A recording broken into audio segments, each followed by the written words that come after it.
बिस्मिल्लाहिर्रहमानिर्रहीम। अस्सलाम वालेकुम। दिस इज एडवोकेट राव रूस राजपूत। और जो हमारी सीरीज लेक्चर्स चल रहे हैं लीगल अवेयरनेस के प्लेटफॉर्म से, जो कि लॉयर पाकिस्तान lawyers.com की प्लेटफॉर्म से हम ये लेक्चर्स जो हैं वो डिलीवर करते हैं आप लोगों के लिए आसानी के लिए। और जितने लेक्चर्स हुए हैं उसके बाद जो आज का हमारा टॉपिक है वो भी बड़ा इंपॉर्टेंट है। ये बात है बैंकिंग लॉस की। ये टॉपिक जो आज का है बैंकिंग लॉस पर है। बैंकिंग लॉस क्या होते हैं, किस तरह से डील किए जाते हैं, किस तरह से कौन इन पे केसेस कर सकता है, या बैंक हम पे केस कर सकता है, या हम भी बैंक पे केस कर सकते हैं, किस तरह की ये डीलिंग होती है, इससे रिलेटेड ये आज हम बात करेंगे। कोशिश करेंगे आपको इससे इसकी पहचान कराएं, थोड़ी बहुत इंटरेस्ट भी आप में डेवलप हो। जो न्यू लॉयर्स हैं या जो ऑलरेडी सीनियर एडवोकेट्स हैं और जो बैंक में प्रैक्टिस कर रहे हैं साइट पर, वो ज्यादा बेहतर भी जानते होंगे। और जो न्यू लॉयर्स आए हैं उनके लिए बड़ी आसानी होगी कि अगर इसको एक कंक्लूजन के तौर पर हम सामने रखें। तो जब भी हम बात करते हैं बैंकिंग लॉस की, तो सबसे पहले हमारे जहन में आता है कि हर तरह के लॉज हमारे पास अवेलेबल हैं। तो ये बैंकिंग सिस्टम जो है ना, बहुत ज्यादा कोई ऐसी रॉकेट साइंस है कि जो समझ में नहीं आती, काफी मुश्किल है। कहा जाता है जो कॉर्पोरेट लॉयर्स होते हैं या जो बैंकिंग लॉयर्स हैं वो सिर्फ वही कर सकते हैं जिनके बड़े बड़े चैम्बर्स हैं, या जो बहुत ज्यादा सीनियर एडवोकेट्स हैं। इसमें एक चार्म है, पैसा है या नहीं ये तो एक बात की बात है, लेकिन एक चार्म है। और इजीली इन्हें ज्यादा इतना सफर नहीं करना पड़ता जो लोग इस साइट पर प्रैक्टिस करते हैं। तो बैंकिंग लॉस को समझने के लिए सबसे पहले जरूरी है कि हम समझें कि बैंक्स क्या होते हैं। बैंक्स बेसिकली हम सबको पता है कि जो डील करते हैं वो मॉनेटरी में करते हैं। मॉनेटरी का मकसद ये होता है, इसमें जो बैंकिंग लॉज में है वो कुछ इस तरह के वर्ड्स दिए गए हैं जो कि डिफरेंट है और मुश्किल नहीं है, क्योंकि अगर उसकी डेफिनेशन पढ़ी जाएगी जो कि इसके सेक्शन 2 में बताई हुई है, उन डेफिनेशंस के मुताबिक हमें बहुत ज्यादा इजी हो जाएगा। अच्छा, तो बैंक्स वो होते हैं जो कि डील करते हैं मॉनेटरी में। और दो किस्म की चीजें होती हैं कि जो बैंकिंग लॉज हैं वो बहुत सारे हैं, लेकिन आज मैं जो डिस्कस करने वाली हूँ वो heart of the banking law पे डिस्कस करेंगे, जिसे आप बैंक का दिल भी कह सकते हैं। उस पर आज हम बात करेंगे। तो सबसे पहले मैं आपको बता दूं कि जो हमारे पास जो कानून है जो बैंकिंग लॉज के, वो कौन कौन से हैं पाकिस्तान में। नंबर 1 जो हम बात करेंगे वो करेंगे रिकवरी ऑफ फाइनेंस पे, यानी कि financial institution recovery of finance ordinance 2001। और ये वो ऑर्डिनेंस है 2001 की जिसमें 85% आप बैंकिंग लॉ को सीख सकते हैं। यही इसी पर हम बात करेंगे आज। थोड़ा बहुत आपको इसकी डेफिनेशंस के हवाले से बताया जाएगा, और इसी में हर चीज आपको बताई गई है। 85% मैंने जब आपसे कहा कि 85% आप बैंकिंग लॉस को सीख सकते हैं, तो वो इसी ऑर्डिनेंस के थ्रू सीख सकते हैं। Financial institution recovery of finance ordinance 2001। इससे पहले जो हमारे पास था वो एक्ट था, वो था रिकवरी ऑफ लोन्स का, बैंक लोन्स का। वो रिकवरी ऑफ लोन्स वो 1997 का था। और इस ऑर्डिनेंस में और उस एक्ट में जो डिफरेंस था वो ये कहा गया था कि वो रिकवरी ऑफ बैंक्स लोन में 1997 के एक्ट में सिर्फ बैंक्स की बात की गई थी, लेकिन जो ऑर्डिनेंस हमारा 2001 है उसके अंदर फाइनेंशियल इंस्टीट्यूशंस की बात की गई है। क्या डिफरेंस है सिर्फ बैंक और फाइनेंशियल इंस्टीट्यूशन में, इसको भी हम डिस्कस करेंगे। अच्छा जी, दूसरा हमारे पास जो आता है लॉ, वो आता है Bankers Book of Evidence Act 1891। और ये Bankers Book of Evidence act जो हमारे पास मौजूद है प्लीज 1891। रिपीट कर सकती हैं? सॉरी। बैंकिंग एक्ट का भी जो आपने नाम लिया उसका आप नाम रिपीट कर सकते हैं प्लीज? जी जी, देखिए जो पहले था 1997 वो था रिकवरी ऑफ बैंक लोन। ठीक है, वो 1997 था, वो मैम जस्ट रिलेटेड था। नाम रिपीट करें, जस्ट नाम प्लीज। ठीक है, रिकवरी ऑफ बैंक लोन। और अब जो हमारे पास मौजूद है वो है financial institution recovery of finance ordinance. Financial institution recovery of finance ordinance 2001 हमारे पास मौजूद है। इसके साथ ही हमारे पास मौजूद है Bankers Book of Evidence Act 1891। साथ ही इसके अंदर जो डील करता है वो सीपीसी करता है।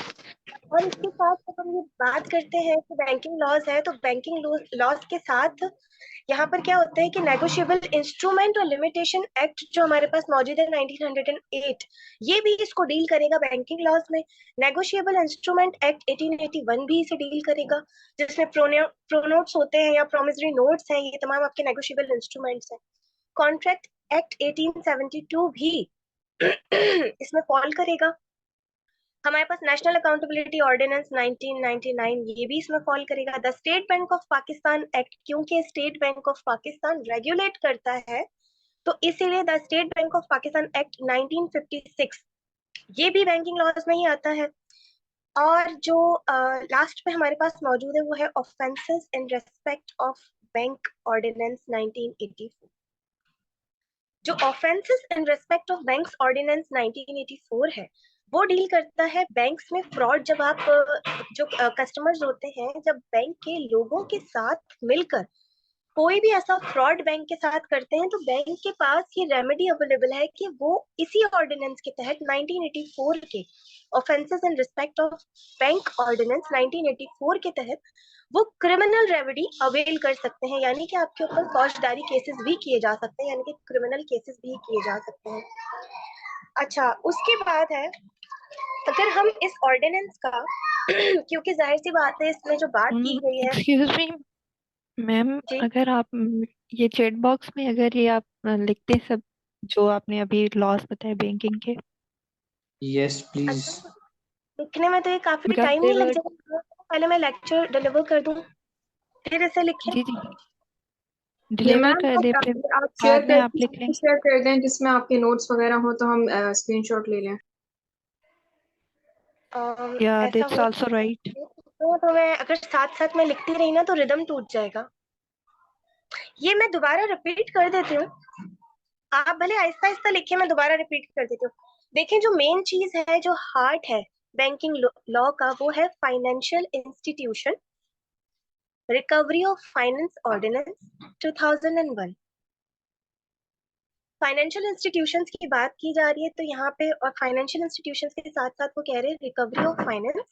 ये ऑर्डिनेंस है हमारे पास 2001 का, इस पर ही आज हम बात करेंगे। और ये 85% ऑफ आपको बैंकिंग लॉ सिखाता है, यही ऑर्डिनेंस। इसके बाद बैंकिंग कंपनी ऑर्डिनेंस। अगर बैंकिंग कंपनी ऑर्डिनेंस आप लिखें, बैंकिंग कंपनी ऑर्डिनेंस का मैं थोड़ा सा आपको बता देती हूँ कि बैंक किस तरह से बनता है, रजिस्टर्ड किस तरह से होता है, और इसको लाइसेंस किस तरह से मिलता है, कौन रेगुलेट करता है, the state bank of Pakistan regulates it. तो वो सारी चीजें आपको बैंकिंग कंपनी ऑर्डिनेंस बताता है। अगर बैंक के खिलाफ कोई कंप्लेन हो तो हमारा जो फेडरल इदारा है ओम्बड्समैन रिफॉर्म्स एक्ट, ये उसके तहत डील किया जाएगा। हमारे पास फेडरल ओम्बड्समैन रिफॉर्म्स एक्ट है, ये उसमें होता है कि अगर बैंक के खिलाफ कोई कंप्लेन है तो आप उसमें डील कर सकते हैं। साथ ही हमारा है Bankers Book of Evidence Act. ये Bankers Book of Evidence Act 1891, Bankers Book of Evidence Act 1891, ये आपको नाम से अंदाजा हो गया होगा, इनका एविडेंस एक्ट है, इसमें एविडेंस के बारे में बताया जा रहा है। और उसके बाद आता है the state bank of Pakistan 1956। State bank of Pakistan act है, ऑर्डिनेंस नहीं है। The state bank of Pakistan act 1956।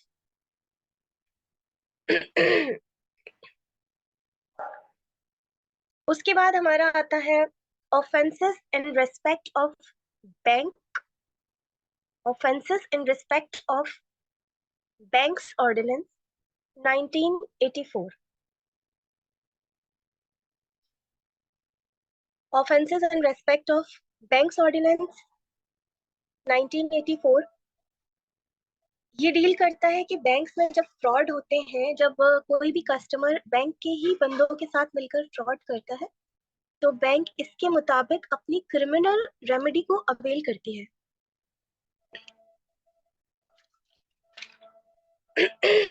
I'm sorry, मैं थोड़ा गला खराब है, डिस्टरबेंस के लिए माफी चाहती हूँ। अब जो मैंने आपको बताया फाइनेंशियल इंस्टीट्यूशन ऑर्डिनेंस के बारे में, रिकवरी ऑफ फाइनेंस के बारे में, इसको हम डील करते हैं, इसको हम पढ़ेंगे। तो देखें, एक चीज जो समझने वाली बात है सबसे ज्यादा, कि केसेस कौन कर सकता है। नंबर वन चीज, मैं प्रैक्टिकल हवाले से भी बात करूंगी। हम सब जानते हैं कि banking code is a special code, special code है, लेकिन उसे कौन से इख्तियारात, उसके पास कौन सी पावर्स हैं, ये भी हम जानेंगे। हमेशा याद रखें कि बैंकिंग कोर्ट्स के पास जो पावर है वो डिस्ट्रिक्ट और सेशन जज जैसा ही पावर है। जैसे वो सिविल जो है मुकदमात चला सकती है बैंक, वैसे ही वो फौजदारी यानी कि क्रिमिनल जो केसेस है वो भी चला सकती है।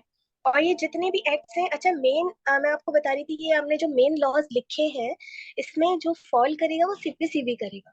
कहीं कहीं सीपीसीबी लिमिटेशन एक्ट भी इसमें आएगा, क्योंकि जाहिर सी बात है कॉर्पोरेट साइड है, आपका कॉन्ट्रैक्ट एक्ट भी इसमें इन्वॉल्व होगा, लिमिटेशन एक्ट भी इसमें इन्वॉल्व होगा। फाइनेंशियल इंस्टीट्यूशन नाम से हमें अंदाजा हो रहा है कि जब इससे पहले जो 1997 में था वो रिकवरी ऑफ बैंक लोन्स था, तो उसके अंदर तो सिर्फ बैंक की बात की गई थी, फाइनेंशियल इंस्टीट्यूशन की बात नहीं की गई थी। लेकिन अब अगर फाइनेंशियल इंस्टीट्यूशन की बात की जा रही है, तो हमें जानना बहुत ज्यादा जरूरी है कि फाइनेंशियल इंस्टीट्यूशंस बेसिकली होता क्या है। जब हम इस ऑर्डिनेंस का सेक्शन 2 पढ़ते हैं, तो वहां पर हमें सारी डेफिनेशंस डिफाइन की गई हैं कि बेसिकली सेक्शन 2 में जो डेफिनेशंस है के मुताबिक फाइनेंशियल इंस्टीट्यूशंस क्या है। तो फाइनेंशियल इंस्टीट्यूशन बेसिकली डील करते हैं मॉनेटरी में। मॉनेटरी कहते हैं बिजनेस वर्ड है और बैंक्स में भी यूज होता है। मॉनेटरी बेसिकली हम मनी को कहते हैं इजी वर्ड्स में। जो पैसों के मामलात में डीलिंग करता है उसे हम फाइनेंशियल इंस्टीट्यूशंस कहते हैं। फाइनेंशियल इंस्टीट्यूशंस बेसिकली हमें लोन्स प्रोवाइड करता है या कोई ऐसी सर्विस प्रोवाइड करता है जिसमें मॉनेटरी का होना बहुत ज्यादा जरूरी है। दो तरह की बैंक्स होती हैं, एक हमारे पास बैंकिंग सिस्टम है, साथ ही नॉन बैंकिंग, जिसे हम, इवन दो के बैंक्स जो है वो खुद अपने आप में फाइनेंशियल इंस्टीट्यूशंस ही हैं, लेकिन फाइनेंशियल इंस्टीट्यूशंस को यहाँ पे लिखने का जो मेन मकसद था वो ये था कि अगर यहाँ पे सिर्फ बैंक्स लिखा जाता तो यहाँ पे सिर्फ बैंक्स को ही डील किया जाता। लेकिन इस ऑर्डिनेंस के तहत कोई भी ऐसी कंपनी जो कि पाकिस्तान में है, फाइनेंशियल इंस्टीट्यूशन कंपनीज की यहाँ पे बात की जा रही है, कि कोई भी ऐसी कंपनी जो कि फाइनेंस को डील करती है, अगर वो पाकिस्तान में है या फिर पाकिस्तान से बाहर है, तो उसमें कौन कौन से फाइनेंशियल इंस्टीट्यूशंस जो है वो इंक्लूड होते हैं सिवाय बैंक्स के। बैंक्स को आप रख दें साइड में, हम बैंक्स को जानते हैं, जितने भी बैंक्स हैं उन तमाम पर ये तो लागू होता है लॉ, लेकिन साथ ही वो कौन से फाइनेंशियल इंस्टीट्यूशंस हैं जिन पर ये बैंकिंग लॉ लागू होता है। Number one, investment banks. Investment जितने भी बैंक्स हैं वहां पर ये बैंकिंग लॉ एप्लीकेबल होता है। नंबर टू, लियाजन कंपनी आपकी जितनी है, मुदारबा मैनेजमेंट कंपनी है, आपकी यूनिट ट्रस्ट है, आपकी फाइनेंसिंग कंपनीज हैं, आपकी कॉरपोरेशन कंपनीज हैं, या फिर आपके म्यूचुअल और फंड्स कंपनीज हैं, ये तमाम उन कंपनीज पे भी एप्लीकेबल होता है बैंकिंग लॉ। समझने वाली बात यहाँ पे ये है कि the state bank of Pakistan, state bank of Pakistan को हटाकर ये तमाम उन फाइनेंशियल इंस्टीट्यूशंस पे और बैंक्स पर लागू होता है। ये ऑर्डिनेंस 2001। बैंकिंग कोड्स हमेशा याद रखें दो तरह की होती है। ऐसा लगता है कि बैंकिंग कोड, जो लोग कोर्ट जाते रहते हैं उन्होंने देखा भी होगा, कराची में, हैदराबाद में, लाहौर में, पूरे पाकिस्तान में बैंकिंग कोड्स अवेलेबल है। तो बैंकिंग कोड्स का हमें ये पता होता है कि हमें यहाँ पे बैंक्स के रिलेटेड ही मैटर लाने हैं, लेकिन बहुत सारे लोगों को नहीं पता कि यहाँ पे फाइनेंशियल इंस्टीट्यूशंस के मैटर्स, वो पाकिस्तान के हों या पाकिस्तान में ना हो, वो भी मैटर्स यहाँ पर लाए जाते हैं जो कि बैंकिंग लॉज में ही होंगे। नंबर टू, वो कौन कौन सी दो कोड्स हैं जिसे हम आज तक एक ही बैंकिंग कोड समझते रहे हैं, पर वो दूसरी कौन सी कोड है।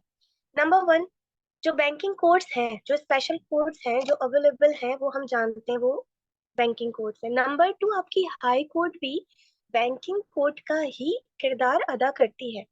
आपकी हाई कोर्ट कब, ऑनरेबल हाई कोर्ट कब ये किरदार अदा करेगी, जब 100 मिलियन से ज्यादा पेमेंट होगी, तो क्या होगा वहां पे, वो हाई कोर्ट के पास मैटर चला जाएगा। अगर 100 मिलियन या उससे कम तक का मैटर है तो वो नॉर्मल जो नीचे बैंकिंग कोड्स हैं उसमें वो मैटर चलेगा। कस्टमर की डेफिनेशन भी हमें सेक्शन 2 में बताई गई है कि कस्टमर बेसिकली कौन कौन होता है। दो लोग यहाँ पर केस कर सकते हैं। बात ये आती है कि जो फाइल कर सकते हैं सूट वो कौन से लोग हैं।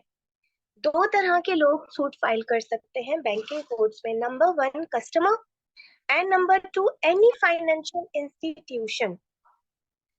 Where to file this suit? We must file this suit before the banking code. 2016 में ये चीज चेंज हो गई थी क्योंकि ये ऑर्डिनेंस जो है वो whole of the Pakistan extend करता है। तो यहाँ पे बताया गया था कि एचसी में यानी कि हाई कोर्ट में जो मैटर्स होंगे अगर वो 10 करोड़ से भी ज्यादा है तो उसकी जो आपकी जुरिस्डिक्शन लगेगी वो हाई कोर्ट में ही चलेगा, अदरवाइज वो बैंकिंग कोर्ट्स में चलेगा। बैंकिंग कोर्ट्स को हम हमेशा समझते हैं कि शायद वो सिविल को ही डील करती है, यानी कि एक जिस तरह से आपका समरी सूट फाइल होता है नॉर्मली सिविल कोर्ट्स में ऑर्डर 37 में, इसी तरीके से बैंकिंग कोर्ट्स भी होंगी कि वो सिर्फ सिविल तक की ही हद तक होंगी। मगर ऐसा नहीं है। ये बैंकिंग कोर्ट्स जो है वो सेशन कोर्ट का भी पावर रखती हैं और यहाँ पर जो है कस्टमर के अगेंस्ट या फिर अगर कस्टमर ने फाइनेंशियल इंस्टीट्यूशंस पे केस किया है तो उनके मुताबिक यहाँ पर क्रिमिनल रेमेडीज भी जो है वो अवेलेबल होती हैं, अवेल की जाती हैं। नंबर 2, दो लोग सूट फाइल कर सकते हैं, एक कस्टमर एक फाइनेंशियल इंस्टीट्यूशन। क्योंकि यहाँ पे बात फाइनेंस की आ रही है, बार बार मैं आपको बताऊंगी कि फाइनेंशियल इंस्टीट्यूशंस की मैं डेफिनेशन आपको बता चुकी हूँ। रिकवरी ऑफ फाइनेंस है, यानी कि पैसा दिया हुआ है वो पैसा लेना है, उसमें ये डीलिंग हो रही है। अगर तो बैंक सूट फाइल करता है कस्टमर पर तो वो जो फाइल करेगा वो करेगा इसके सेक्शन 9 में। मैं डायरेक्ट तो इसे सेक्शन को उसको बता दूं क्योंकि इंपॉर्टेंट है आपकी प्रैक्टिस के हवाले से भी कि जो सेक्शन 9 है वो डील करता है how to file a suit. अब या तो वो बैंक फाइल करेगा या तो बैंक फाइल करेगा सूट या फिर कस्टमर फाइल करेगा। बैंक फाइल करेगा फॉर एग्जाम्पल के मैंने इसे 1 लाख रुपए दिए थे और इसने मुझे सिर्फ 50,000 वापस किए हैं और ये मुझे 50,000 वापस देने का पाबंद है, ये बैंक की अपनी प्लांट हो जाएगी। अगर कस्टमर फाइल करेगा तो वो क्या फाइल करेगा कि मैंने इन्हें इनसे 1 लाख रुपए लिए थे जो कि मैं 75,000 रुपए दे चुका हूँ लेकिन 25,000 रुपए मेरे बाकी है। ये आपका डिस्प्यूट आ जाता है। अगर फाइनेंशियल इंस्टीट्यूशन जो सेक्शन 9 है उसके अंदर डील करता है प्लांट, दो चीजें, ये कैसे बैंकिंग लॉज, ये जो प्लांट होती है बैंकिंग लॉ की किस तरह से डिफरेंशिएट करती है एक आम सिविल लॉ की प्लांट को। जो नॉर्मल सिविल लॉ है वो तो ये तो उसके मुताबिक चल रहा है क्योंकि अगर सीपीसी इन्वॉल्व होती है तो इसका मतलब है कि प्लांट भी सीपीसी के मुताबिक ही बनेगी, समन्स भी सीपीसी के मुताबिक होंगे और फिर रिटन स्टेटमेंट भी इसी तरह से फाइल होगी। पर जो चीज जो मेन डिफरेंस है जो कि बैंकिंग लॉ को आम सिविल लॉ से डिफरेंट बनाती है वो ये चीज है कि यहाँ पे जब हम रिटर्न स्टेटमेंट का सोचते हैं प्लांट आपकी फाइल हो जाती है और उस प्लांट के साथ जो है तमाम वो डॉक्यूमेंट्स जो कि इम्पोर्टेंट होते हैं related to your finance and your institution, ये यहाँ पे सेक्शन 9 में आपको वैसे भी बता देती हूँ। वेयर अ कस्टमर और the financial institution commits a default in fulfilment of any obligation. क्या पहली बात आई कस्टमर या फाइनेंशियल इंस्टीट्यूशन। लॉ को समझने का जो तरीका होता है उसको डेफिनेशन से हमें अंदाजा लगाना होता है क्योंकि ये सिर्फ वर्ड्स की बात होती है। यहाँ पे जो डेफिनेशन है वो ये कहा गया कि कस्टमर या फाइनेंशियल इंस्टीट्यूशन होगा। यहाँ पे ये बिल्कुल भी नहीं लिखा गया कि कोई थर्ड पार्टी होगी या कोई भी तीसरा बंदा सूट फाइल कर सकता है या एनी पर्सन कर सकता है। अच्छा, या तो फाइनेंशियल इंस्टीट्यूशन ने कमिट किया होगा या कस्टमर ने कमिट किया होगा। क्या किया होगा कमिट? डिफॉल्ट। किस चीज का default? In fulfilment of any obligation. What are the obligations? Obligations obviously always with regard to any finance. कोई भी फाइनेंस से रिलेटेड अगर चीज होगी। एक और बात जो कि बड़ी इंपॉर्टेंट है, एक इंसान ने बैंक को अपनी जमीन दी और वो उसका लैंडलॉर्ड है। वो ये सोचता है कि अगर बैंक मुझे पैसा नहीं दे रहा या किराए में थोड़ा सा एक आध महीना वो डिले करता है तो मैं बैंकिंग कोर्ट में जाऊंगा, ऐसा नहीं है। he is not the customer of the bank but he may be the landlord of the bank। तो इसीलिए वो इन केसेस को लेकर नहीं जा सकता, इसलिए बार बार ये रिपीट किया गया है कि रिकवरी ऑफ फाइनेंस, फाइनेंस से रिलेटेड हो, वो फाइनेंशियल इंस्टीट्यूशन हो या कस्टमर हो या फाइनेंशियल इंस्टीट्यूशन हो, और उसकी कोई ना कोई ऑब्लिगेशन होती हो किस चीज में, रिगार्ड टू फाइनेंस, फाइनेंस के ही थ्रू ये चीजें डील करता हो, तो ही ये आप बैंकिंग कोर्ट में जा सकते हैं। इसके अलावा जो अलग मैटर्स है वो फिर आपके सिविल कोर्ट में चले जाएंगे। जो नोटिस होता था पहले, ये होता था, पहले ये चीज होती थी कि बैंक्स को बड़ा एक फायदा हासिल था कि उनके सेक्शन 15, क्योंकि इसे हाई कोर्ट तक लेकर जाया गया फिर सुप्रीम कोर्ट तक, वो क्या करते थे कि पब्लिकेशन करते थे। बैंक क्या करता था कि जो मॉर्गेज प्रॉपर्टी करता था, तो उस प्रॉपर्टी को वो बिना अदालत को इन्फॉर्म किए, without the intervention of the courts, वो क्या करते थे कि उस प्रॉपर्टी को हमेशा सेल कर दिया करते थे। सेक्शन 15 का सहारा लेकर वो क्या करते थे, उस मॉर्गेज प्रॉपर्टी को सेल कर दिया करते थे। अब जब कोर्ट में ये बात आई तो उसमें ये कहा गया कि यहाँ पे जो कस्टमर है वो एक अग्रीमेंट करता है। अब यहाँ पे कॉन्ट्रैक्ट एक्ट आ जाता है 1872, कि यहाँ पर उस कस्टमर ने कोई एग्रीमेंट किया है, हमारे साथ कॉन्ट्रैक्ट किया है, कि अगर वो ये अमाउंट वापस नहीं कर सका जो वो लोन के तौर पर ले रहा है, तो बैंक को ये इख्तियार हासिल है कि उसकी मॉर्गेज प्रॉपर्टी को सेल कर दिया जाए। ठीक है। तो फिर क्या हुआ कि हाई कोर्ट में इसकी अपील दाखिल हुई, क्योंकि लोगों को काफी नुकसान हो रहा था। और उसके बाद हाई कोर्ट से ये मैटर गया अपील में सुप्रीम कोर्ट में, और सुप्रीम कोर्ट में मिस्टर जस्टिस अजमत साहब है, उनकी जजमेंट थी। उन्होंने ये कहा अपनी उस जजमेंट में कि दिस इज अल्ट्रा वाइड, ये एक वायलेशन है कॉन्स्टिट्यूशन की, साथ ही साथ इसे इलीगल डिक्लेयर कर दिया गया। हालांकि तो ये कानूनी हैसियत थी सेक्शन 15 की, लेकिन अजमत साहब ने इसको कहा कि ये इलीगल है, इसको इलीगल डिक्लेयर किया जाए, ये एक वाइड चीज है, ये वाइड एग्रीमेंट या कॉन्ट्रैक्ट है, क्योंकि इसमें आपने, ये क्यों कहा गया भाई, बैंक्स ने कहा कि हमसे पैसे लिए हैं तो ये दे नहीं रही, लेकिन वहां पर अजमत साहब ने कहा कि बैंक्स भी ज्यादती करती हैं।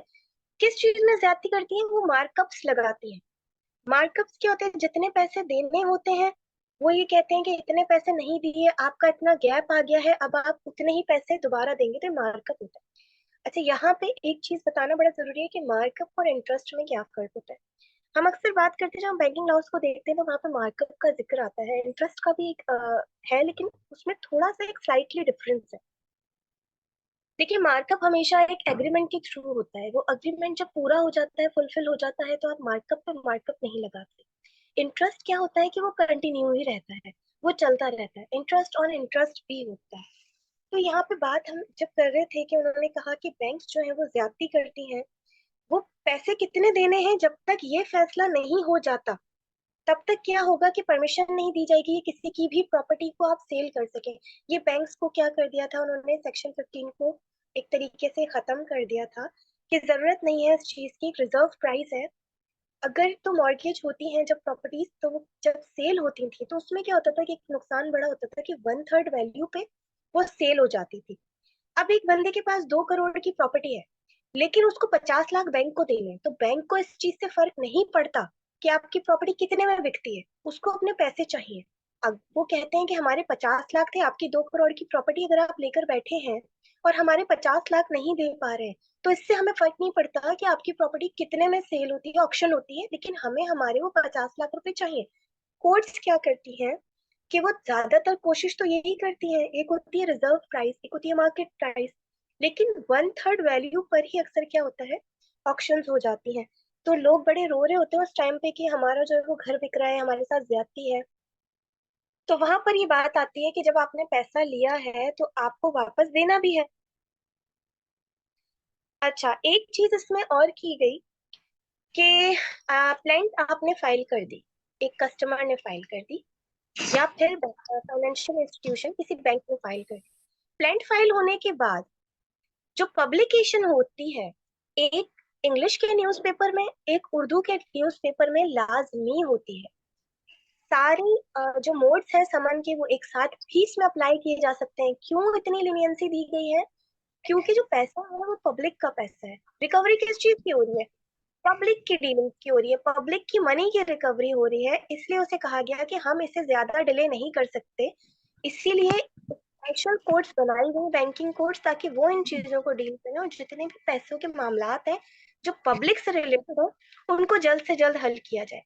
जब प्लेंट दाखिल हो जाती है तो हम आते हैं रिटर्न स्टेटमेंट पे। क्या ये वाकई रिटर्न स्टेटमेंट जो फाइल होती है क्या एक सिविल प्रोसीजर के थ्रू ही होगी या इसका कोई अपना भी प्रोसीजर है? इस ऑर्डिनेंस में सेक्शन 10, सेक्शन 9 डील करता है प्लेंट को और सेक्शन 10 डील करता है लीव टू डिफेंड को। अब यहाँ लीव टू डिफेंड क्या होता है? सिविल कोर्ट में तो हम रिटन स्टेटमेंट डायरेक्ट फाइल करते हैं, लेकिन यहाँ पर हम रिटन स्टेटमेंट की जगह हम परमिशन लेते हैं कोर्ट से कि इस चीज में जो प्लेंट दाखिल हुई है हमारे अगेंस्ट उसमें हमें एविडेंस देना जरूरी है। लीव टू डिफेंड आपके एक ये समझ लें कि आपकी रिटन स्टेटमेंट ही है लेकिन पहले ही आपको अलाउ कराना होता है। लीव टू डिफेंड जब आप फाइल करते हैं तो वो लीव टू डिफेंड इस तरह से आपको बनानी है जिस तरह से आप अपनी रिटन स्टेटमेंट बना रहे हैं, यानी कि जितने भी डॉक्यूमेंट्स हैं आपको उसके साथ अटैच करने हैं, आपकी बैंक स्टेटमेंट भी उसमें आ जाती है। ये एक नॉर्मल सूट नहीं है, ना ही ये नॉर्मल सूट की तरह चलेगा।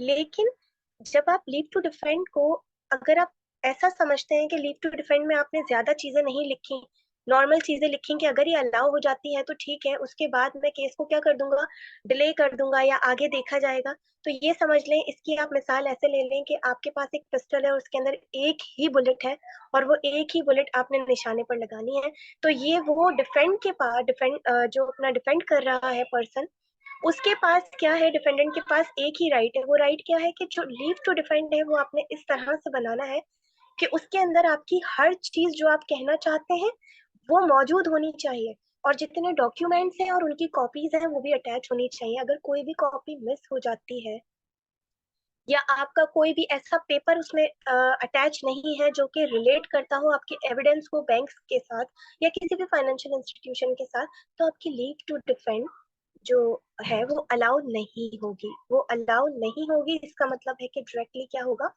आर्ग्यूमेंट्स होंगे और आपके खिलाफ जो है वो फैसला भी हो सकता है। इसमें जो टाइम पीरियड है डिफेंडेंट के पास वो 30 डेज का है कि 30 डेज के अंदर अंदर लीव टू डिफेंड फाइल की जाएगी, यानी कि कोर्ट से परमिशन ली जाएगी कि इस चीज में ये जो सूट मुझ पे फाइल हुआ है जो प्लेंटिफ ने किया है, इस सूट में ये चीज गलत बयानी है और मुझे यहाँ पर अपने आप को साबित करने के लिए इसमें एविडेंस देना बहुत ज्यादा जरूरी है। अगर आपकी लीव टू डिफेंड अलाउ हो जाती है, ऑनरेबल कोर्ट समझते हैं कि हाँ यहाँ पे एविडेंस देना जरूरी है, तो वो अलाउ हो जाएगी और फिर आपको मौका मिलेगा आपके एविडेंसेस देने का।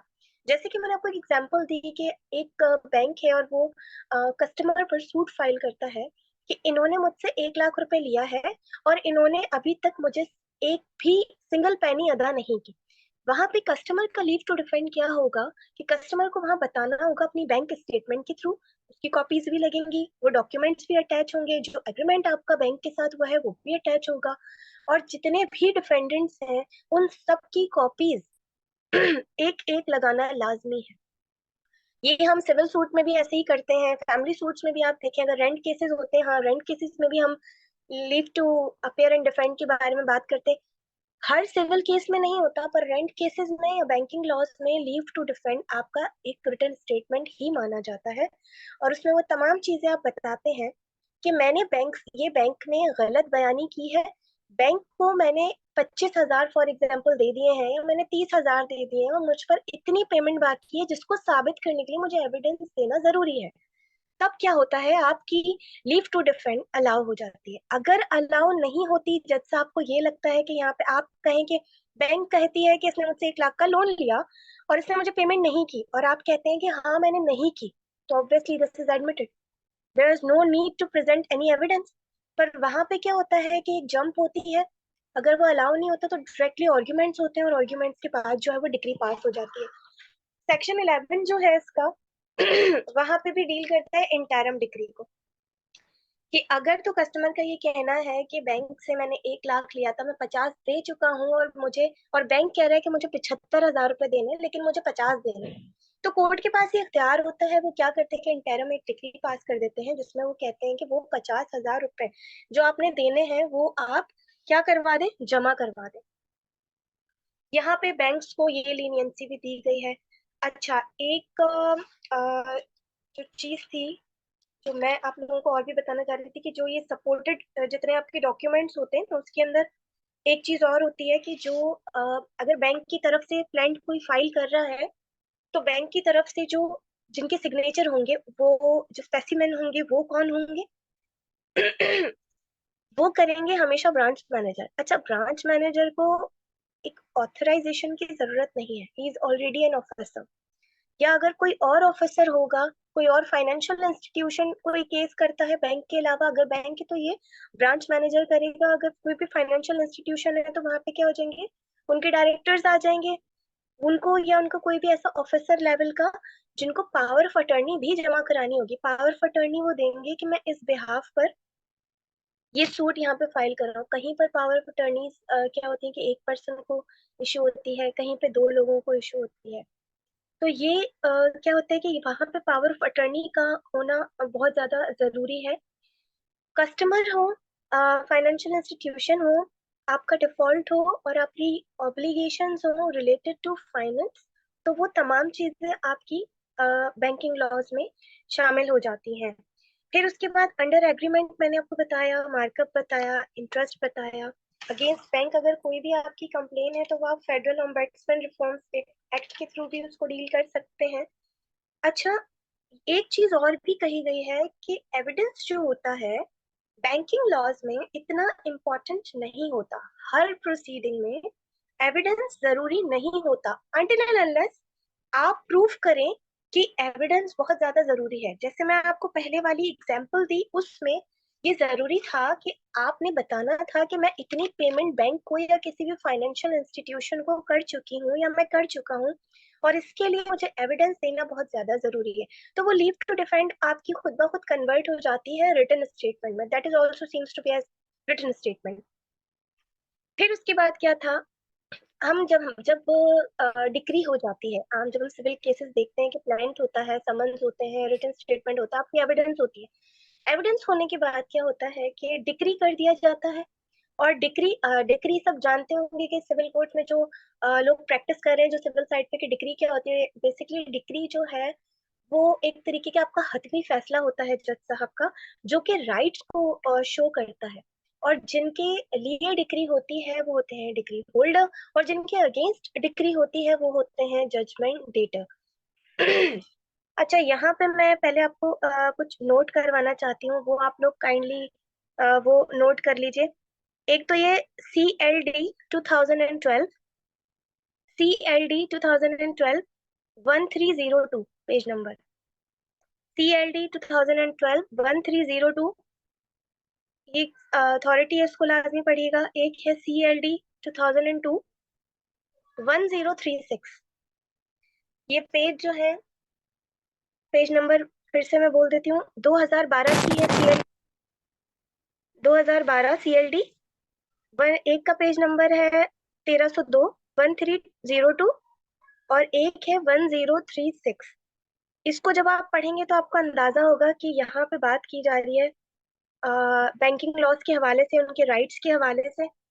अच्छा, अब जब डिक्री पास हो जाती है हमारे आर्म कोर्ट्स में, जब सिविल सूट में जब डिक्री पास हो जाती है जी, बिल्कुल यही है 1302 और 1036 CLD। अच्छा जी, जब डिक्री हो जाती है तो फिर क्या होता है आर्म सिविल मैटर्स में, कि जब डिक्री हो जाती है किसी के हक में, वो तो खुश है, लेकिन जो जजमेंट देता है जिसके अगेंस्ट डिक्री पास हुई वो अपील में जाता है। अच्छा, जजमेंट सॉरी, जो डिग्री होल्डर है वो कहाँ जाएगा, वो तो अपील में नहीं जाएगा, उसके लिए डिग्री पास हुई है तो वो क्या करता है, वो एग्जीक्यूशन में जाता है। लेकिन बैंकिंग लॉ में इस ऑर्डिनेंस में, रिकवरी ऑफ फाइनेंस ऑर्डिनेंस 2001 में, ये आपको डिफाइन कर दिया गया है कि एग्जीक्यूशन में जाने की जरूरत नहीं है। जब वो डिक्री हो जाती है तो वो ऑटोमेटिकली फॉल ही कर जाती है एग्जीक्यूशन में। यानी कि अब एग्जीक्यूशन क्या है कि डिफरेंट मोड्स में आपके जो पैसे हैं वो वापस करवाए जाए, इसीलिए वो ऑटोमेटिकली फॉल कर जाएगी एग्जीक्यूशन में। उसके लिए एग्जीक्यूशन पिटिशन फाइल करना जरूरी नहीं है। अच्छा, यहाँ पे एक और भी चीज हुई थी कि जज साहब की जो है वो अपनी मर्जी है। यहाँ पे एक और लीनियंसी दी गई है कि जो जज साहब हैं जो फैसला सुना रहे हैं वो उनकी अपनी मर्जी है कि वो किसी भी तरीके से इस केस को डिस्पोज ऑफ कर सकते हैं।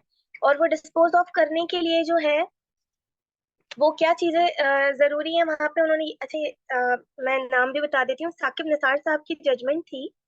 उसमें उन्होंने तकरीबन सीपीसी को खत्म कर दिया था। साकिब निसार साहब जो जस्टिस है, उनका कहना ये था उस जजमेंट में कि यहाँ पे जो है सीपीसी जो है वो एप्लीकेबल होना जरूरी नहीं है। क्यों जरूरी नहीं है? कि एक तो ये जज साहिबान की अपनी मर्जी है कि वो किसी भी तरीके से उसे डिस्पोज ऑफ करे, या किसी भी तरीके से ये जो समन के मोड्स हैं वो करवाए जाए। इसके बाद जो है ये कहा गया कि देखें, जो बैंक्स होती थी ना, जब वो ये इनके लिए डिक्री पास हो जाती थी और कस्टमर के अगेंस्ट डिक्री हो जाती थी, तो एक चीज होती थी कि मैं बहुत तेज हूँ और मैंने ये देखा कि अब तो जनाब डिक्री मेरे खिलाफ हो गई है, तो अब मैं क्या करूंगी कि जो प्रॉपर्टी मॉर्गेज की हुई है मैंने बैंक के पास या किसी भी फाइनेंशियल इंस्टीट्यूशन के पास, मेरे पास डिफेंस क्या होगा कि हमारी चालाकी क्या होगी कि मैं उसे गिफ्ट कर दूंगी उस प्रॉपर्टी को। या तो अपने बच्चों में या अपने किसी दोस्त को, किसी को भी गिफ्ट कर दूंगी, या मैं उसको ट्रांसफर कर दूंगी, या मैं उसे सेल आउट कर दूंगी। अब वो भी नहीं कर सकते इस ऑर्डिनेंस के तहत। ये ऑर्डिनेंस इतना स्ट्रांग बनाया गया कि इसमें अब क्या है कि आपकी अगर ऐसी कोई ट्रांजैक्शन होती है, आप अपनी प्रॉपर्टी को ट्रांसफर करते हैं, कौन सी प्रॉपर्टी की बात हो रही है यहाँ पे? जो मॉर्गेज की हुई है बैंक के पास या किसी भी फाइनेंशियल इंस्टीट्यूशन के पास, अगर तो आपने उसे मॉर्गेज किया है और आप जानते हैं कि अब ये फैसला आपके अगेंस्ट होने वाला है, उस बीच में भी अगर आप इस प्रॉपर्टी की इलीगल ट्रांजैक्शन करते हैं या इसको ट्रांसफर करते हैं, गिफ्ट करते हैं, सेल करते हैं, या उसको कोई और चीज बना देते हैं, तो ये तमाम का इलीगल होगा। और इसके खिलाफ आपके लिए क्या होगा? कस्टमर को केस के खिलाफ कौन सा मुकदमा दायर होगा? Criminal remedy. ये फ्रॉड में भी चला जाएगा। और इससे डील जो है, क्रिमिनल रेमेडीज मैंने आपको बताई हैं, अवेल कर सकते हैं। ये जो बैंक्स होते हैं वो भी बिल्कुल, जिसको अगर पता है इसके बारे में तो वो भी बता सकते हैं, कमेंट्स में ही बता सकते हैं। जरूरी नहीं कि जितना मुझे मालूम है वो बस उतना ही है। इससे ज्यादा भी चीजें अगर आप शेयर करेंगे तो और अच्छी बात है सबके लिए। तो वहां पे क्या होगा कि ये इलीगल चीज मानी जाएगी। और वहां पे क्या होगा कि ट्रांसफर ऑफ प्रॉपर्टी को क्या किया गया, इस ऑर्डिनेंस में बैन कर दिया गया। यानी जितने भी वो चालाक लोग हैं जो कि इस तरह बैंक्स के साथ फ्रॉड करना चाहते थे, वो अब नहीं कर सकते। अच्छा, ये बैंक को बताया गया कि एविडेंस की बात हुई यहाँ पे कि वो भी अब जरूरी नहीं रहा। वो एक तरीके से ये कह सकते हैं कि भाई आप इस चीज को खत्म करो। कस्टमर के लिए क्या अच्छी चीज हुई है कि जो सेक्शन 15 था, जो पब्लिकेशंस को डील करता था या नोटिस को डील करता था कि भाई बैंक्स जो थी वो प्रॉपर्टीज को सेल कर देती थी, वो विदाउट अब इंटरवेंशन या परमिशन, और जब तक कि ये फैसला ना हो जाए कि पैसे कितने हैं, तो बैंक मॉर्गेज प्रॉपर्टी को सेल आउट नहीं कर सकती। ये चीज जो कस्टमर्स हैं उनके हक में बहुत अच्छी चीज है। फाइनेंशियल इंस्टीट्यूशंस का मैंने आपको बताया, मैंने बैंक्स की ज्यादती का आपको बताया। हार्ट ऑफ द लॉ, तो लॉ को इसका दिल कहा जाता है, वो सेक्शन 9 मैंने आपसे डील किया, प्लान को 10 है, लीव टू डिफेंड है। 11 में मैंने आपको बताया इंटरम डिक्री की बात हो जाए। 12 13 उसको ये कंटिन्यू करेगा आगे जाके। डिक्री के बाद क्या होता है? एग्जीक्यूशन किस तरीके से बात होती है? गारंटी की। गारंटी जो होती है वो दो तरह के लोग देते हैं। नंबर दो, तो पर्सन्स गारंटी देते हैं। नंबर दो, बैंक्स भी गारंटीज देती हैं। ये गारंटीज डिफरेंट किस्म की होती हैं, लाइक परफॉर्मेंस गारंटी हो गई, मोबिलाइजेशन एडवांस गारंटी हो गई, इंडेमनिटी ऑब्लिगेशंस। ये वो वर्ड्स हैं। इंडेमनिटी हमें समझना होगा कि ये कैसा वर्ड है। इंडेमनिटी का मतलब होता है कंपनसेशन, यानी कि मुआवजा। इंडेमनिटी, जब आप को पैसे ट्रांसफर हुए और आपके पास नहीं पहुंचे, या आप ये कह सकते हैं, हम इसकी एग्जांपल ऐसे ले सकते हैं कि बैंक से मैंने लोन लेना चाहा, बैंक ने मुझे टाइम पे लोन नहीं दिया, या वो पेमेंट मुझ तक नहीं पहुंची और मुझे लोन नहीं मिला, और मेरा वहां पे क्या हो गया, डैमेज हो गया, किसी भी चीज को लेके नुकसान हो गया। तो ये उन डैमेजेस के हवाले से बात की जा रही है यहाँ पे कि वो भी आप क्या करते हैं कि सूट फाइल कर सकते हैं कि मेरा तो भाई नुकसान हो गया है। तो वो इंडेमनिटी जो वर्ड है वो मुआवजे को, बेसिकली कंपनसेशन को कहते हैं। दो कोड्स होती हैं बैंकिंग कोड्स। वो क्या होता है कि मेन जो चीजें हैं कि अगर तो वो मिलियंस की, जब मैंने आपसे बात की 100 मिलियन या 10 करोड़ है, इसमें अगर नीचे तक इतनी ही वैल्यू है, तो वो तो नीचे बैंकिंग कोर्ट्स में चलेगा, हाई कोर्ट में कभी भी नहीं चलेगा। लेकिन अगर उसकी पेमेंट की जो वैल्यू है वो बढ़ जाती है, वो 10 करोड़ से अबव हो जाती है, तो फिर वो क्या होगा कि वो हाई कोर्ट में आ जाएगा। Leave to appear and defend, ये वो एप्लीकेशन है जो आपका डिफेंस है, और ये बहुत ज्यादा जरूरी है। और ये अमाउंट एक तरीके से आपका रिटर्न स्टेटमेंट को ही डील करता है। प्रोनोट्स और प्रोमिसरी नोट्स होते हैं जो कि लीगल डॉक्यूमेंट्स आपके होते हैं, जो आपकी लाइबिलिटी को शो करते हैं मॉनेटरी से रिलेटेड। और ये प्रॉमिस होता है दो लोगों के दरमियान में कि मैं आपको इस टाइम पर ये पे करूंगा और आप मुझे इतनी पेमेंट करेंगे। और ये एग्रीमेंट्स जो हैं ये तभी होते हैं, हमें पता है कॉन्ट्रैक्ट एक्ट 1872 के मुताबिक के एग्रीमेंट्स और कॉन्ट्रैक्ट्स में क्या डिफरेंस होता है। और ये जो कॉन्ट्रैक्ट्स होते हैं आपके, या जो एग्रीमेंट्स होते हैं, इनमें कौन से एलिमेंट्स जरूरी होते हैं, वो एलिमेंट्स उसमें प्रॉपरली प्रेजेंट होते हैं तो ही वो आपका एग्रीमेंट बनता है। यानी कि अगर आपने बैंक्स के साथ जो एग्रीमेंट होता है और उसमें लिखा हुआ है कि बैंक आपकी प्रॉपर्टी को सेल कर सकती है, इट मीन्स कि आप अपनी मर्जी से, और आपकी फ्री विल है, आपको कोई गन पॉइंट पे ये चीज नहीं कही जा रही कि आप साइन करें, तो वो आप साइन करते हैं। और उस एग्रीमेंट में जितनी भी छोटी छोटी चीजें लिखी हुई हैं वो सब आप पर एप्लीकेबल हो जाती हैं जब आप साइन कर देते हैं, यानी कि आप एक्सेप्ट कर लेते हैं उस चीज को कि हाँ आप ऐसा कर सकते हैं। दूसरा, हमने the state bank of Pakistan को इससे एक्सक्लूड किया, क्योंकि स्टेट बैंक ऑफ पाकिस्तान हर किसी को लोन नहीं देती, इसलिए वो इस जमरे में नहीं आती है। दूसरा, फाइनेंस जो इंक्लूड करते हैं वो कौन कौन से होते हैं। फाइनेंसेस की जो डेफिनेशन है तरीके से वो क्या होती है, तो प्रॉफिट और लॉस को होती है, मॉनेटरी को डील करती है, क्रेडिट कार्ड्स आपके हो गए, आपकी गारंटीज हो गई, आपके बैंक लोन्स हो गए, आपके बेनामी लोन्स हो गए, बेनामी ट्रांजैक्शन भी आपने सुनी होंगी, बैंकिंग लॉ से रिलेटेड है। कॉर्पोरेट लॉ में बड़ा यूज होता है वर्ड कि मैं सोचें कि मुझे जरूरत है लोन की, और मेरी जगह मेरा भाई लोन लेता है अपने बिहाफ पे और वो लोन मुझे दे देता है, तो एक तरीके से ये क्या हो गया, ये बेनामी लोन हो गया। ऑब्लिगेशंस आपकी कौन सी होती हैं, रिलेटेड टू फाइनेंस होती हैं। आपका एग्रीमेंट होता है, कस्टमर एग्रीमेंट करता है, किस चीज का एग्रीमेंट होता है, for the repayment of the finance, कि आप श्योरिटी देते हैं, गारंटी देते हैं। रूल्स की डेफिनेशन यहाँ पे डिफाइन की गई, वो तमाम रूल्स जो कि यहाँ पे बताए गए हैं। डिफॉल्ट दो तरह के होते हैं, एक वो डिफॉल्टर होता है जिसके पास पेमेंट नहीं हो पा रही, वो बैंक को दे नहीं पा रहा। नंबर टू, विलफुल डिफॉल्टर होता है। विलफुली क्या होता है कि एक इंसान जानबूझ के पैसा वापस नहीं कर रहा। फॉर एग्जाम्पल, मुझे नवंबर की 25 तारीख को बैंक को पैसे देने हैं, लेकिन वो 25 तारीख निकल गई और मेरे पास अमाउंट है, उसके बावजूद अगर मैं बैंक को पैसा नहीं देती तो ये विलफुल डिफॉल्ट में आ जाएगा। तो यहाँ पे कहा जाएगा कि ये विलफुली मैं क्या हूँ, डिफॉल्टर हूँ, अपनी मर्जी से मैं जानबूझ के पैसा नहीं देना चाह रही। अच्छा, कस्टमर जब फाइल करता है प्लान, तो उसके अंदर मैंने आपसे बात की कि डॉक्यूमेंट्स जो है वो आपके पूरे होने चाहिए। अगर कस्टमर फाइल कर रहा है प्लान, बैंक्स के हवाले से कंप्लेन्स हैं या फाइनेंशियल इंस्टीट्यूशन उनके साथ कोई फ्रॉड कर रही है, तो जब वो डील करेंगे तो क्या होगा कि वेरीफाइड ऑन ओथ होगा, स्टेटमेंट ऑफ अकाउंट होगी जिसमें आपकी बैंक स्टेटमेंट भी लगेगी, और तमाम डॉक्यूमेंट्स होंगे, कॉपीज होंगी, जितने डिफेंडेंट हैं उन तमाम लोगों की कॉपीज। और उसके अंदर जो लिखना बहुत ज्यादा जरूरी होता है वो ये होता है कि आपने अमाउंट कितना लिया था, कितना पे कर दिया, और किन किन डेट्स में आपने पे किया। यानी कि एक छोटी से छोटी इंफॉर्मेशन भी आपको जब आप सूट फाइल करते हैं वो आपने लिखनी है, ताकि जज साहब को इसको डील करने में, इसको प्रोसीड करने में कुछ ज्यादा प्रॉब्लम ना हो।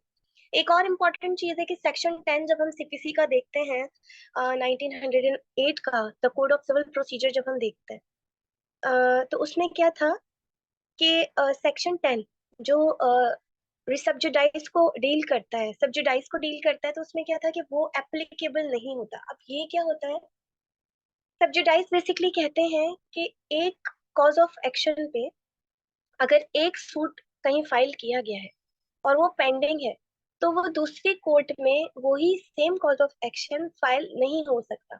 लेकिन यहाँ बैंकिंग कोर्ट्स में सेक्शन 9 का अगर आप सब सेक्शन 4 पढ़ेंगे तो आपको वहाँ पे पता लगेगा कि ये एप्लीकेबल नहीं होता बैंकिंग लॉ पर। सेक्शन 10 एप्लीकेबल नहीं होता बैंकिंग लॉ पर।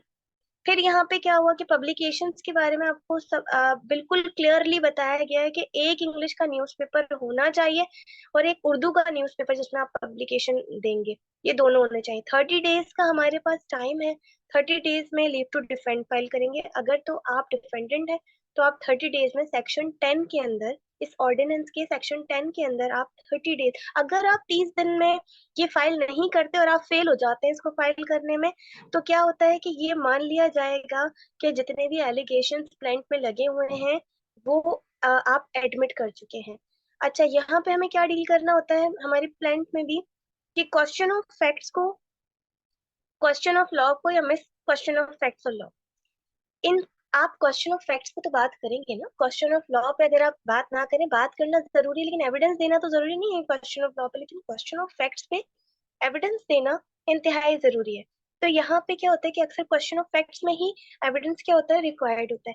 सेक्शन 10 का सब सेक्शन 5 अगर हम देखें तो वो कहते हैं लीव टू डिफेंड अगर इनकरेक्ट होगा आपने लीव टू डिफेंड फाइल किया है और वो अलाउ भी हो गया है, बाद में पता चलता है कि जो चीजें आपने उसमें लिखी हैं वो गलत है, वो इनकरेक्ट है, आपने कोर्ट को मिसगाइड किया, आपने कोर्ट का टाइम खराब किया, तो फिर क्या होगा, कोर्ट के पास कौन से इख्तियारात है, कौन सी पावर है, वो कोर्ट 5% आपको फाइन लगाएगी। फॉर एग्जाम्पल 1 लाख का मैटर है तो कोर्ट क्या करेगी, आपको 5% उस लाख रुपए में से क्या होगा, 5% तो फाइन लगाएगी, यानी कि 5,000 रुपए फाइल करेगी। दूसरा क्या करेगी कि वही पेमेंट आपको सारी की सारी जमा करवानी है जो आपने बैंक से ली है। कस्टमर के भी यही राइट्स है। देखिए, एक जस्टिस साकिब निज़ार साहब ने ये बात की थी कि जब लोग डिफेंड करने के लिए आते हैं खुद को किसी भी फाइनेंशियल इंस्टीट्यूशन के अगेंस्ट, जब वो लीव टू डिफेंड फाइल करते हैं तो वो अपनी चीजें बता रहे होते हैं, यानी खुद को डिफेंड कर रहे होते हैं कि मैं ये पेमेंट क्यों नहीं दे सका, या मेरी ये पेमेंट नहीं है। अगर आपने एडमिट कर लिया तो वो तो एडमिट हो गया, आपने लिया था, आपको देना है। अगर आप कहते हैं कि नहीं ये तो विलफुली नहीं हुआ, या मैंने इतने दे दिए, इतने कर दिए, तो उसमें उनका एक हमेशा से एक सवाल होता था कि पैसे लिए हैं तो देते क्यों नहीं हो। जब ये सवाल होता है तो बात वहां पे खत्म हो जाती है। वहां पे क्या होता है कि कस्टमर राइट्स में क्या होता है कि आपने पैसे लिए हैं किसी भी फाइनेंशियल इंस्टीट्यूशन से, तो फिर आप पैसे वापस क्यों नहीं देते। अब उसके डिफेंस में क्या करना होगा, कौन, आप लीव टू डिफेंड लेते हैं तो आप कौन से पॉइंट्स लेते हैं, क्या कहते हैं कि आया आपने पेमेंट ली थी लेकिन बैंक आपको ज्यादा बता रहा है, तो बैंक भी अपने एविडेंस जमा कराता है और लीव टू डिफेंड आपकी रिटर्न स्टेटमेंट ही उसमें काउंट हो जाती है, फाइनेंस को डील करती है। और जितने भी ये आपके जब एक्ट्स, आप जो ऑर्डिनेंस मैंने आपको बेसिकली बताए हैं उनको भी आप पढ़ेंगे तो ये आपको पता चलेगा कि ये लॉ क्या कहता है। लेकिन मेरा मशवरा ये है कि इन तमाम लॉज को पढ़ना बहुत ज्यादा जरूरी है, लेकिन जो लोग बैंकिंग साइड की तरफ प्रैक्टिस करना चाहते हैं उनके लिए जरूरी है कि financial institution recovery of finance order 2001 को लाजमी पढ़े, क्योंकि 85% अगर आप इसे समझ गए, जो कि इसका दिल है बैंकिंग लॉ का, और इसके अंदर भी जो दिल है इस ऑर्डिनेंस का वो सेक्शन 9 है, आप प्लांट को पढ़ेंगे और वह पूरा प्रोसीजर जो है आप इजीली 9, 10, 11, 12, ये सेकंड से जब हम स्टार्ट करेंगे तो उसमें डेफिनेशंस हैं, और डेफिनेशंस के बाद जो है आप स्टार्ट करेंगे तो वो 9 से उसकी प्लांट का प्रोसीजर स्टार्ट हो जाता है। तो इसको लाजमी पढ़ें, 85% आप सीख जाएंगे कि बैंकिंग लॉ क्या है, ऐसी कोई रॉकेट साइंस नहीं है। जो लोग डील करते हैं बैंकिंग साइड की तरफ, उन लॉयर्स से, उन सीनियर्स से भी आप इसमें हेल्प ले सकते हैं, या जो जूनियर्स हैं वो अगर इस साइड पर आना चाहते हैं कॉर्पोरेट साइड पे या बैंकिंग लॉ साइड पर, तो वो तमाम जो जूनियर्स हैं वो ज्वाइन कर सकते हैं उन तमाम सीनियर्स को जो कि बेसिकली इस फील्ड में प्रैक्टिस करते हैं। तो वो आपको और ज्यादा बताएंगे कि किस तरीके से टैकल किया जाता है जो कस्टमर राइट्स होते हैं, कि अगर बैंक ने आप पे केस किया है तो आप किस तरह से उसे डिफेंड कर सकते हैं, क्या आपकी प्ली होनी चाहिए। लेकिन जो ऑर्डिनेंस है वो काफी स्ट्रॉन्ग जो है वो बनाया गया, और इस कोर्ट की जो पावर्स हैं, सबसे बड़ी बात ये है कि डिस्ट्रिक्ट और सेशन कोर्ट की जो पावर्स होती हैं वो तमाम पावर्स दे दी गई हैं। यहाँ तक कि इसे जो बैंकिंग कोर्ट्स हैं वो क्रिमिनल मुकदमे भी चला सकती हैं। तो ये चीज दे दी गई है। ये हमारे बैंकिंग लॉ का थोड़ा सा इंट्रोडक्शन था, और इंट्रोडक्शन में मैं उम्मीद करती हूँ कि आपने ये तमाम लॉज जो मैंने बताए हैं इसे लिख लिया होगा। नहीं लिखा तो काइंडली मुझे दोबारा बता दें, मैं लेक्चर खत्म करने से पहले से दोबारा रिपीट कर दूंगी। और जो मेन मेन चीजें थी, अच्छा एक चीज और मुझे अभी याद आई कि जो अच्छा, अगर ऐसा हो कि बैंक से या किसी भी फाइनेंशियल इंस्टीट्यूशन से मैंने लोन लिया, ठीक है, और मेरी प्रॉपर्टी मॉर्गेज है और मेरी हो जाती है डेथ, तो जो मेरे लीगल हेयर्स हैं, क्या क्या उनकी प्रॉपर्टी जब्त हो सकती है? क्या बैंक को ये इख्तियार है, किसी फाइनेंशियल इंस्टीट्यूशन को ये इख्तियार है कि वो मेरे बच्चों की प्रॉपर्टी को जब्त कर सके? तो यहाँ पे तो सवाल आता है, जवाब आता है, वो आता है नो।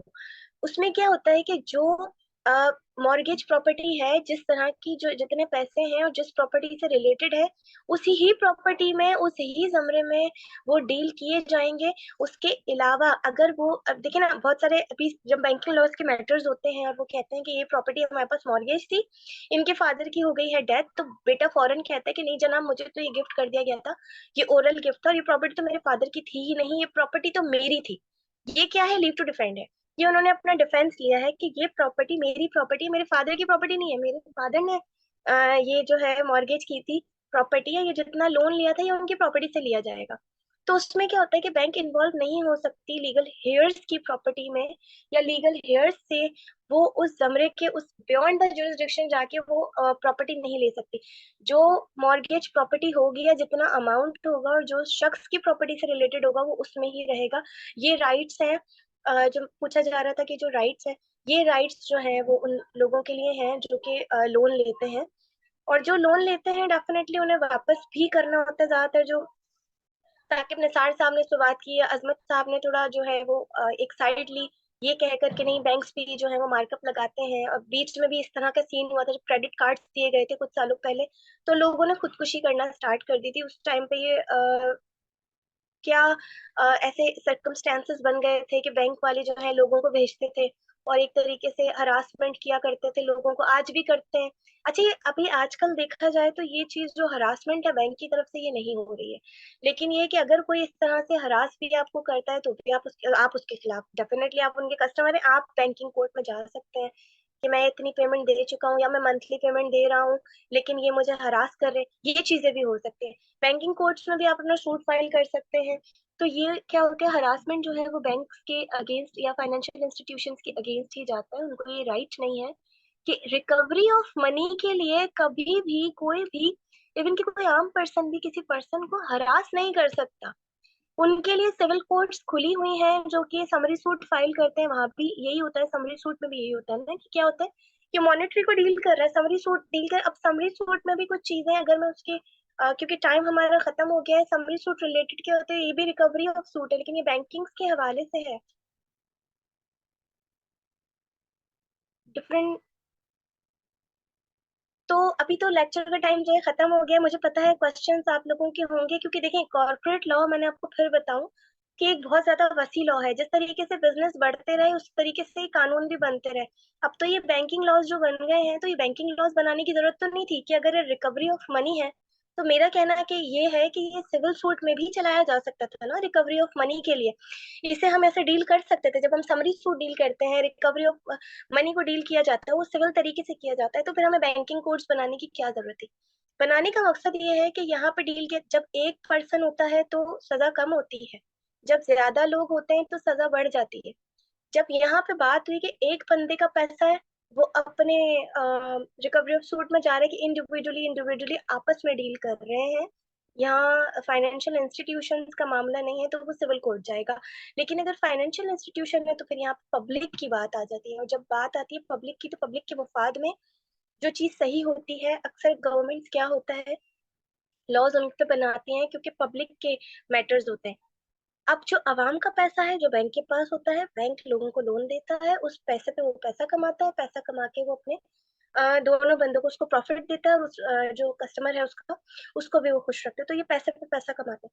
तो अगर इस चीज में कोई भी, इस पूरी प्रोसीजर्स में, इस प्रोसीडिंग्स में अगर कोई भी ऐसी चीज हो जाती है जो कि एप्लीकेबल नहीं है या आपके अगेंस्ट जा रही है, और आप समझते हैं कि आप डिफॉल्टर भी नहीं है या आप विलफुल डिफॉल्टर नहीं है, तो भी आप किसी भी फाइनेंशियल इंस्टीट्यूशन के अगेंस्ट जो है वो प्लेंट फाइल कर सकते हैं। यानी जो बैंकिंग लॉज एज अ, देखिए ना, जो बैंक का पर्सन है या कोई भी इंस्टीट्यूशन का जो पर्सन है जो प्लेंट फाइल कर रहा है, जो चीजें उनके ऊपर एप्लीकेबल है सेक्शन 9 में, वही चीजें आपके ऊपर भी एप्लीकेबल है, जो राइट्स उनको मिल रहे हैं वही वहीं पे आपको भी मिलेंगे।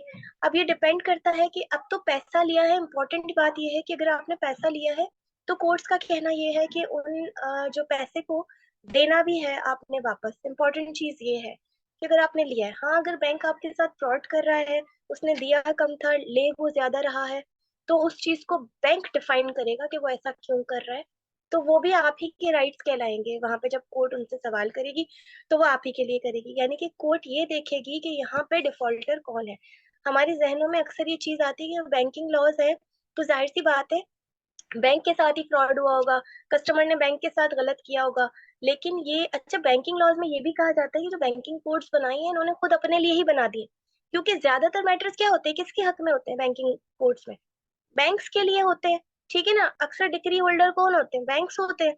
और या फिर कोई भी फाइनेंशियल इंस्टीट्यूशन होता है। पब्लिक को इतनी ज्यादा राइट्स नहीं मिलते, ये कहा जाता है कि इसलिए बैंकिंग कोड्स इन्होंने बनाई है ताकि इनको खुद को फायदा हो। लेकिन ऐसा नहीं है, अगर आपने पेमेंट ली है तो वो आपको देनी है, लेकिन किस तरीके से देनी है वो आप जो है अपने डिफेंस में बताएंगे। जब आप लीव टू डिफेंड जो है वो फाइल करेंगे सेक्शन 10 में, तो आप बताएंगे। आगे आप सेक्शंस पढ़िएगा, ये आपको अंदाजा होता जाएगा। Plan to defend, leave to defend जो बड़ा इंपॉर्टेंट है, मैंने आपको डिफरेंस भी बताया कि आम सिविल सूट से बैंकिंग लॉज किस तरह से डिफरेंट है।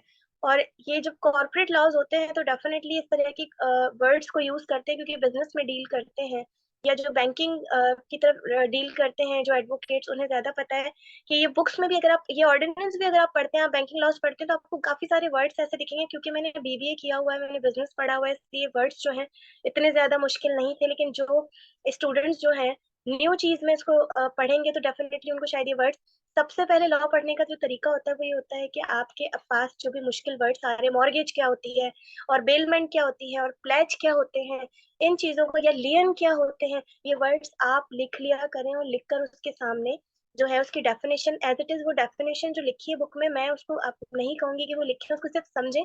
क्योंकि वो वर्ड्स जो है कानूनी, जिस तरीके से वो लैंग्वेज लिखी होती है, शायद ना समझ आए, जो कि न्यू हमारे बच्चे जो है वो लॉ करके आ रहे हैं, उनको समझने के लिए डिक्शनरी की बहुत ज्यादा जरूरत है। मार्कअप को समझें, इंटरेस्ट को समझें, प्लेज को देखें, बेलमेंट को देखें, इनके बीच में क्या डिफरेंस है वो चीज देखें, इंडेमनिटी किसे कहते हैं, कंपाउंड और नॉन कंपाउंडेबल इंटरेस्ट क्या होते हैं, एग्रीमेंट और कॉन्ट्रैक्ट्स क्या होते हैं।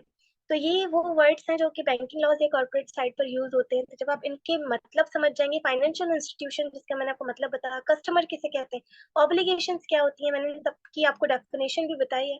तो इनको जब आप अच्छे से समझेंगे तो आपको बैंकिंग लॉ समझ आने लग जाएगा। एक बार, दो बार, तीन बार जब आप ऑर्डिनेंस को पढ़ेंगे, आपको एक बार समझ नहीं आएगा, आपको दूसरी बार आएगा, आपको दूसरी बार समझ नहीं आता, आप तीसरी बार पढ़े, आप पढ़ते रहें तो ये आपको समझ आ जाएगा। आगे भी इसके सेक्शंस दिए हुए हैं कि प्लान के बाद जो है डिग्री हो गई है, रिटन स्टेटमेंट हुई है लीव टू डिफेंड, और वो क्या हुआ है कि फिर डिग्री हो गई है, डिग्री के बाद एक्सिक्यूशन में जाने की जरूरत है, उसकी एक्सिक्यूशन हो गई है। तमाम चीजें जो है इसमें ज्यादातर कवर अप हो गई हैं। ज्यादा ऑर्डिनेंस में जो इम्पोर्टेंट सेक्शन है वो मैं आपको बता चुकी हूँ। बाकी आप लोग खुद पढ़िएगा और कमेंट करके बताइएगा कि आगे क्या है, और दूसरों की भी हेल्प कीजिएगा। इसी तरीके से कोई सवाल हो तो आप मुझसे वहां पे कमेंट में पूछ सकते हैं। Thank you so much. New topic के साथ मैं फिर कोशिश करूंगी कि आप लोगों को बहुत इजी लैंग्वेज में सिखा सकूं। जितनी आसान लैंग्वेज में कर सकती हूँ उतनी ही लॉ को आसान बनाकर आप लोगों के लिए मैं लाती हूँ, इसकी मेहनत करती हूँ इस पर कि इजीली आपको समझ आए हर चीज। Thank you so much. अपना ख्याल रखिएगा। न्यू टॉपिक के साथ फिर मैं दोबारा आऊंगी लेक्चर लेकर। तब तक के लिए अल्लाह हाफिज।